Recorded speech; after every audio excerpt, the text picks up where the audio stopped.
Ang sikreto sa likod ng pagiging empleyado, bakit hindi nag-invest ang mga Pilipino?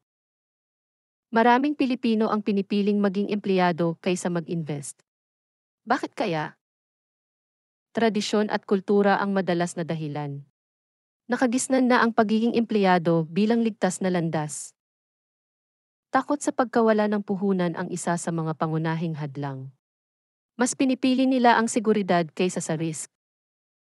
Ang kakulangan sa kaalaman sa pag-invest ay malaking factor din, hindi lahat ay may access sa tamang impormasyon. Ang ilan ay nadadala rin ng mga negatibong kwento ng pagkabigo sa investment mula sa iba. May paniniwala rin na ang pagiging empleyado ay agad-agad na magbibigay ng kita, habang ang investment ay matagal.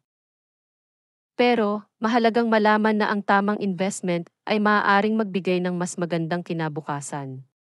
Panahon na para magbago ng mindset.